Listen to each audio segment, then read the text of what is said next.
manatitra ny araba tomboko lasy tomboko vavy tonga soa atao anatin'izao fampalalambavao izao asaiko ampitiavana ianao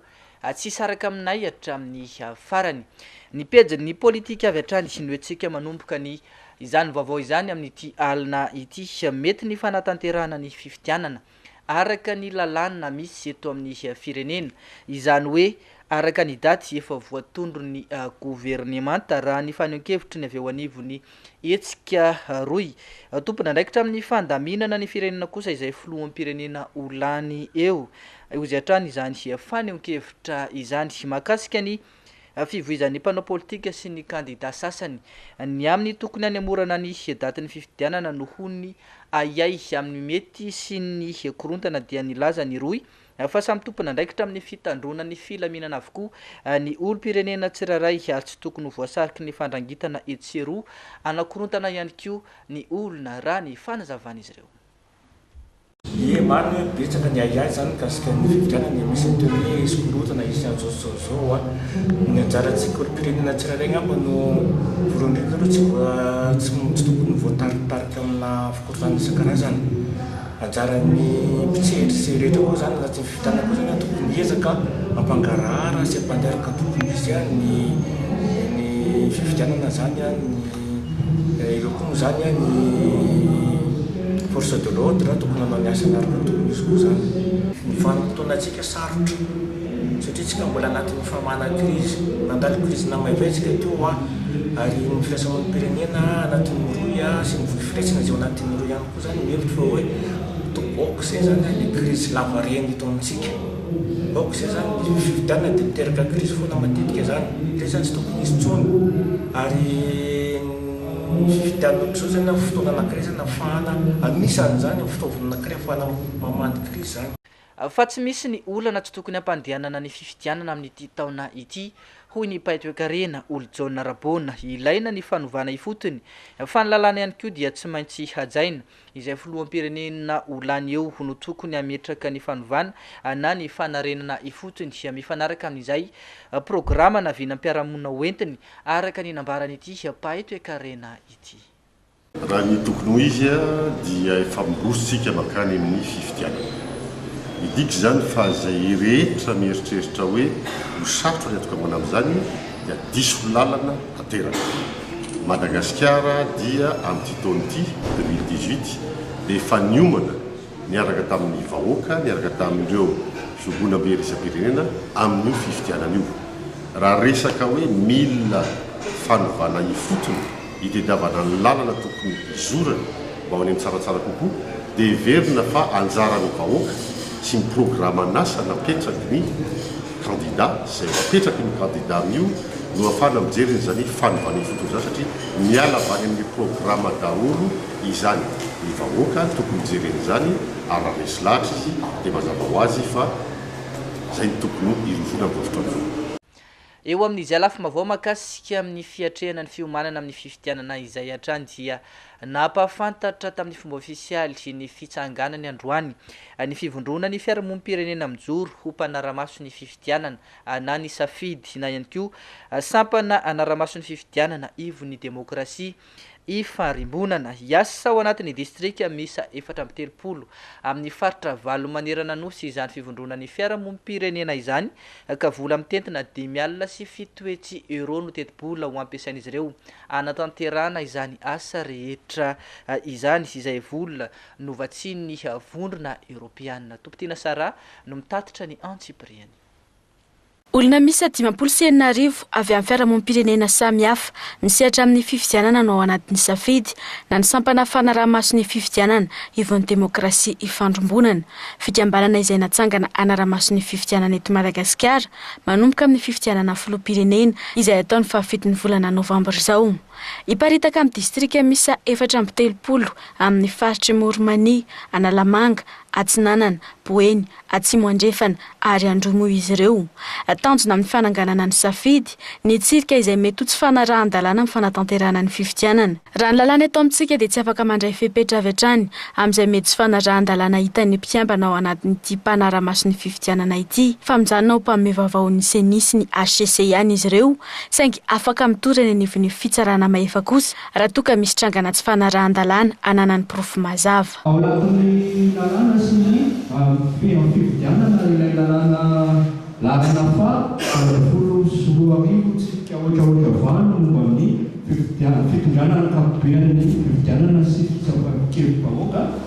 dia mamesaka mazava tsara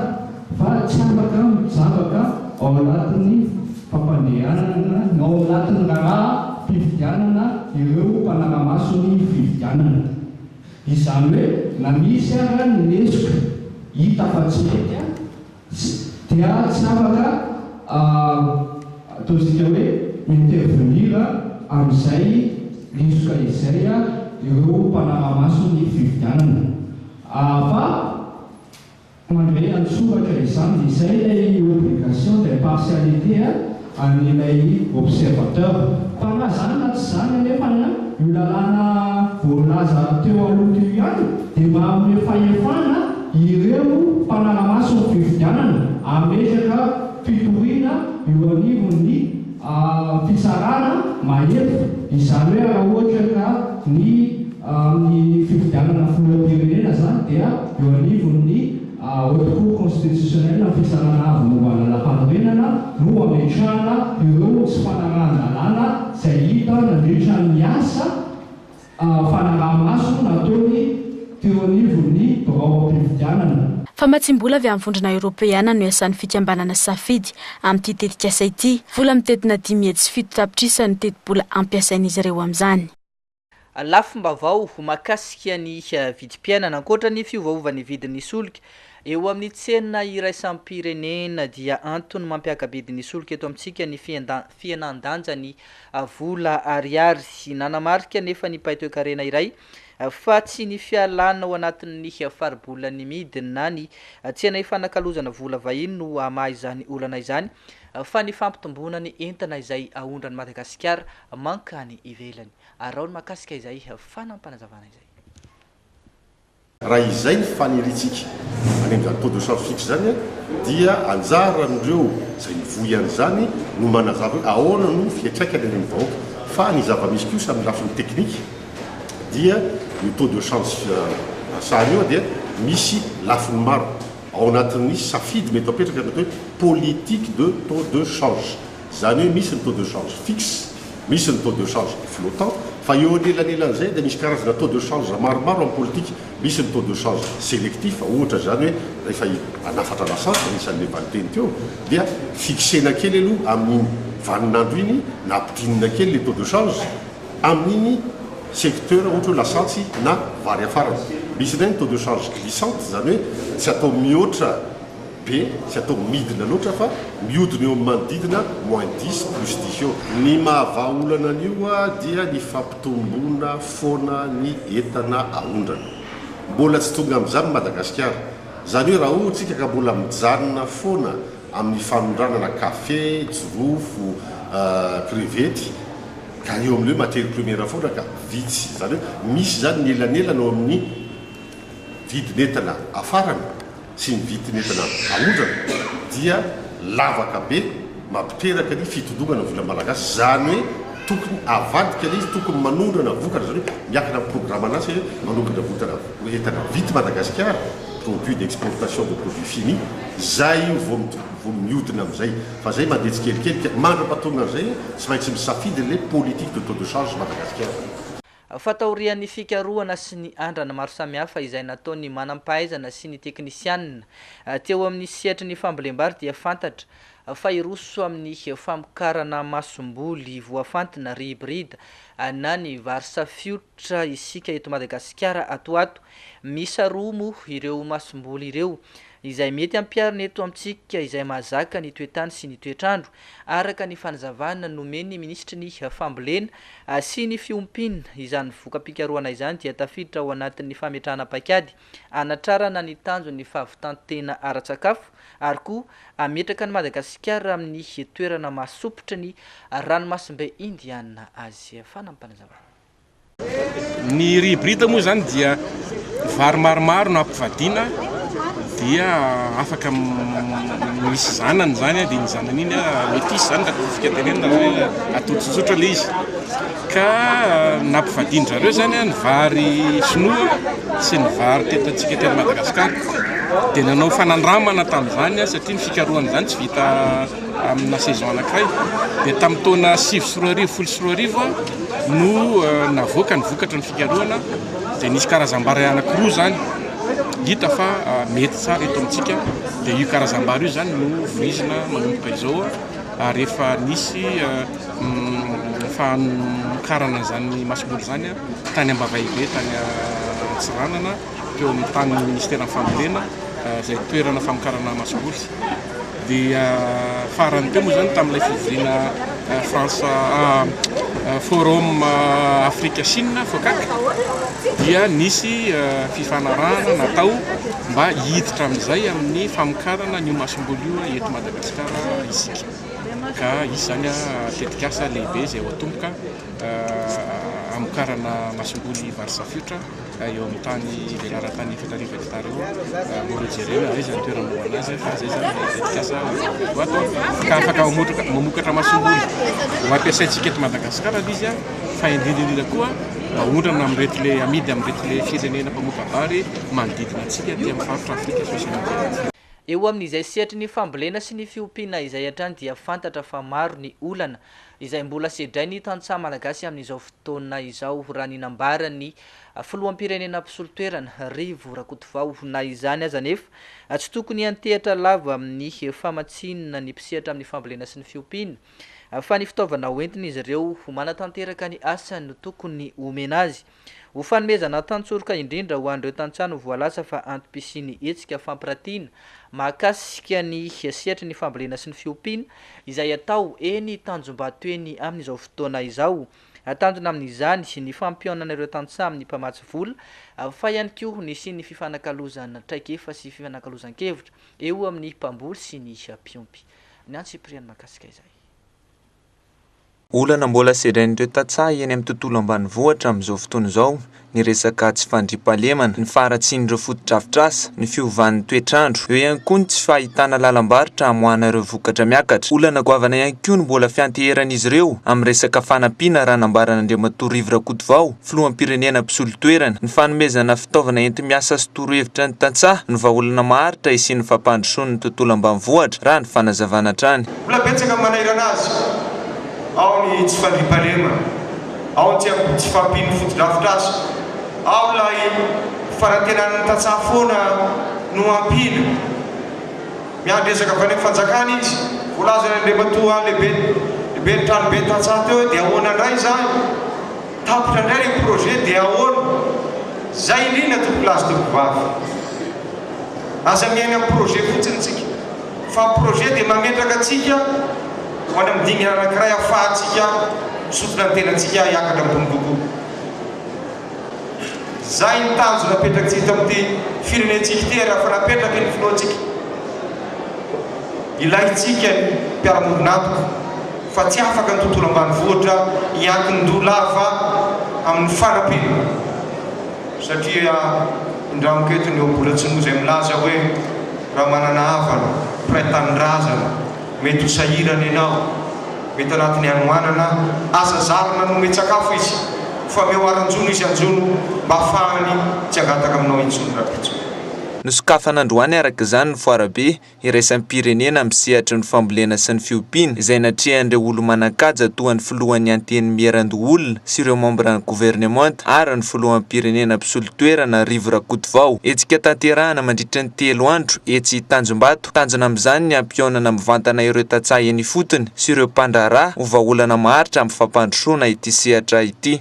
Fanomboka amin'ny taona 2024 ho avy io ny fanapariana ny puce elektronika tao amin'ny omby iadina amin'ny asandahalo sy ny famotsina omby alatra eto Madagasikara raha ny fampahafantarana nataony teo anivo ny ministera ny fambolena sy ny fiompiana fantatra ihany koa fa puce amanaliny no aparetaka anaovana andrana amin'ny faritra vitsivitsy efa vonina avokoa moa ny tedi-bola rehetra ahafahana manatanteraka izany asa izany raha ny fanazavana hatrany. Io zany dia tsy maintsy manao fanadihadina hoe inona ny tena puce tena mety indrindra ho antsika eto Madagasikara. dia hatramin'ity moa zany zay voaka ny fanadidina dia io système bolus io zany no hita fa mety atelin'ny omby lay puce dia mijanona ny kibony any izy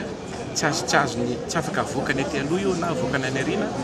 fa dia mijanonao satria misy poids spécifique ilay izy dia ny hafanan'ilay omby no mamoaka électricité avadiky ilay puce électricité dia mamatsy an'ilay système ao anatiny dia misy géolocalisation efa nisy puce misy omby anankiroa nasiana puce zao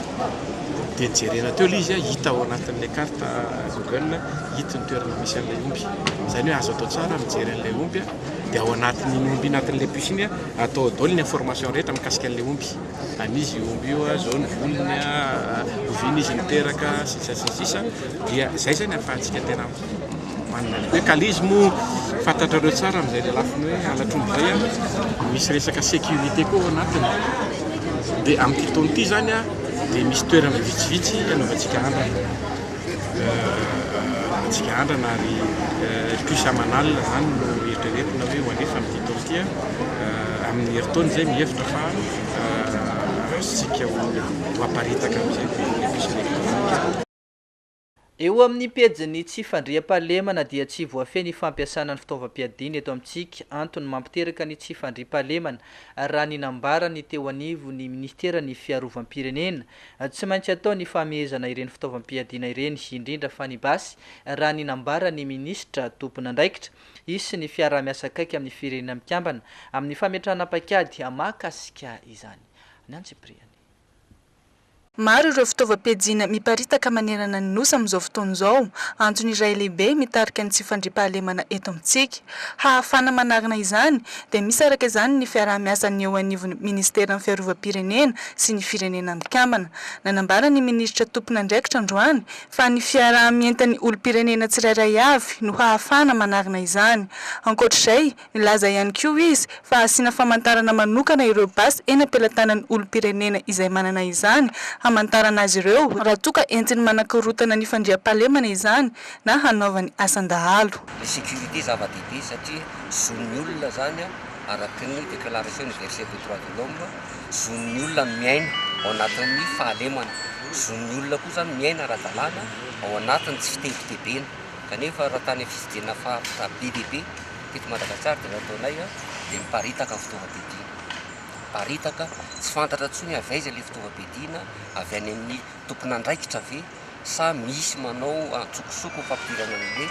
basy na misy fampanofana basy koa azy misy an'izany mihitsy hoe mampanova basy zany any amin'ny tompon'andraikitra rehetrarehetra any dia miparitaka dia manjary miteraka le tsy fandriam-pahalemana dia ao anatin'le momba ny fanajana zolombelona mihitsy zany le zavatra atao tena hoe be dehibe zany presque mitovitovy fa fitaraina ny olona eo amin'ny faritra 720 zao ny vitanay any Madagasikara dia mitaraina ny olona amin'ny tsy fandriam-pahalemana izy tonga dia miparitaka be zany be dehibe mihitsy fa tsy hoe mbola tsy hanano aketo ny statistika fa manomboka manao zany satria manana rapport d'activité zay atao rehefa farany taona dia amin'izay zany ao alefanay ao daholo satria makany amin'ny parlementaire rotota zany zay Sénat sy ny Assemblée nationale misy boky ivoaka zany amin'ny rapport d'activité divoakany. Androany no nanaovana ny atrikasa sy ny fiofanana ireo mpisehatra rehetra mahakasika izany tetsy Akorondrano. Eo amin'ny tontolo ny fampianarana ambaratonga ambony dia tsy ampy intsony sy ny fototra-fitrasana afaka mandray ireo mpianatra vao avy nazo ny mari-pahaizana baccalauréat eny anivon'ny université Mpanjakana. Nambara ny filohan'ny université mantsy fa tafakatra hatramin'ny 4.3 isan-taona ireo mpianatra mahazo ny mari-pahaizana baccalauréat no misoratra anarana hiditra eny anivon'ny université tsy misy afa-tsy ny 540 amin'ireo isan-taona ihany no voaray hiatrika ny fianarany eny anivon'ny université Mpanjakana. Ny Antsipriany izany tsara jerena le hoe ohatrany ahoana ny isan'ny bachelier manerana ny Madagasikara zay vao mitentsika hoe ino le total dia zao le resany fa ny anay dia fanazanay zany ny effectif ny université Antananarivo zany zao raha ny mpianatra azotao ampianarana zao dia tafakatra amin'ny 36 000 mahery kely izy zay ny any misy amin'ny inscrit ety zao ia satria araky ny lazay isan-taona hoe tsy avoray ety daholo reo olona afaka baka manerana nay niraisinay a eo amin'ny 1500 olona eo isan-taona satria eo zany le hoe nisy nanampy kely ny any amin'ny établissema nisy ihany koa ireo nivoaka satria nisy an'ireo nahazo diplôme isan-taona ety koa dia amin'ny 6000 7000 eo dia arak'izay le olona zay raisina misy zao tany amin'ny institut d'enseignement supérieur ny vakinakara misy trano fivarotan-tany manita ahafahana ny mpianatra manatsaratsara kokoa ahafahan'ireo tokona ndraiky manatsara kokoa ny fandraisana ny mpianatra ohatran'izay ihany koa ny tany amin'ny institut d'enseignement supérieur amin'ny Soavinandriana tasy fa raha hoetin'ny université n'Antananarivo manokana moa zany a menay fotoana indray nareo amin'ny famboarana volana novembre isy faculté isy bâtiment ngeza be anankiray ho ataony pose première pierre iarahana amin'ny fondation Pierre Fabre zay andraisana ny mpianatra ao amin'ny départemental pharmacie zay ivadika ny orina faculté de pharmacie. Fa ny fanadihadiana fohy mahakasika ny asan'ireny mpanamboatra moto ireny indray no tanterina aminao atao anatin'ny fanadihadiana momba ny asa madinika amin'ny ity alina ity araoary. Mpanamboatra moto no asa ivelomantsila efa ho efa taona izao. Avy any Akatsizy no tonga manao izany isan'andro manomboka amin'ny 9 maraina ka hatramin'ny 9 hariva etsy Mozole. Moto manodidina ny 3 ka hatramin'ny 9 isan'andro no amboariny izay manomboka amin'ny 3,000 ariary ny farany mora raha toa ka mahatratra hatramin'ny 4 ariary ny farany lafo indrindra arakaraky ny simba. Rehefa voalohandohan'ny herinandro iny no tena vitsy ireo tonga manamboatra moto eo aminy. Vola manodidina ny 5,000 sy 1,000 isan'andro no entiny mody amin'izany rehefa tena tsy misy iny ny tsena. Fa mahazo hatramin'ny 3,000 ariary kosa izy rehefa betsaka ireo manamboatra moto eo aminy. Za zany efa nanomboka tamin'ny 2013 nanao moto. Zany hoe mety eo amin'ny 4 taona eo zany zay. Dia zay zany avy any Akatsizy tonga ety Mozole manao moto. Zany hoe zany raha hoana manokana naliana ana ilay izy. Efa tsambola kelikely zany nakafy zany hoe moto zany. Dia lasa haiko ho azy zany ilay izy. Fa tsy tiako ilay izy. Fa tsy nisy fianarana manokana zany moto? Nianatra ka. Nianatra aloha anahy. Raha hoan'ny majinijinika ohatry hoe mora vita izy eo amin'ny 9 isan'andro eo. Fa raha ohatry hoe le somary sarotsarotry ireny izy eo amin'ny 3 isan'andro. Fa raha mora eto zany manomboka eo amin'ny 15,000 eo. Ny farany lafo eo amin'ny 300,000 eo. Arakaraky ny zavatra amboarina. Matetika zany le pitsipitsin-kely ireny mora simba. Tsy hoe maloto ny carburateur, tsisy courant, tapaka ny tetina bougie, maty ny bougie. Zay ihany zany matetika mora simba amin'ny moto. Manomboka latsinainy zany izy tsy dia misy. Fa manomboka larobia ka hatramin'ny sabotsy ihany. Ny weekend aloha tsy miasa amin'ny sasany dia manamboatra moto fotsiny ny ataony. Ny andavanandro ireny indray ilay mety ampanina ohatry amin'ny sasany dia tsy maintsy mamonjy an'izay garage hitany. Raha hoe isan'andro eo amin'ny farany misy izy eo amin'ny 5,000 sy 3,000 eo. Farany tsisy izy eo amin'ny 75. Ampitsara kosa nefa ny fitaovana ampiasain'ny tsila rehefa miasa izy. Nambariny kosa nefa fa mbola olana ho azy ny tsy fampiny vola am-pelantanany eo am-panatanterahana ny asany. Ny olana kely aminazy zany ohatra hoe mametsaka moto le olona ohatra dia lasa izy. Dia ohatra hoe misy zavatra tokony hovidiana, iny zao ny olana kely aminahy iny. Tsy hitako izay atao amin'ilay izy hoe zany nefa indraindray tsy manam-bola. Fa raha ny ara-pitaovana ampy tsara aloha eto amin'ny garage. Samy manana ny talenta nomen'Andriamanitra azy ny tsirairay raha nambarany ka samy tokony hanao izany ampanajahana fa tsy fampialana ifanaratsy. Dia izany koa tomboky lahy sy tomboky vavy no mamarana ny fotoanantsika tamin'ity alina ity. Mankasitraka feno anao izahay mbola nanjoy anay hatrany ary tsy nisaraka taminay nandritra izao fotoana ny fampalalam-baovao izao. Mbola mamy fotoana ho anao moa ny sampany fampalalam-baovao eto anivon'ny Fahitalavitra TNTV ho amin'ny rampitso ny tena kosa dia ametraka ny veloma mandrapitafy fa indray veloma tomboky lahy sy tomboky vavy.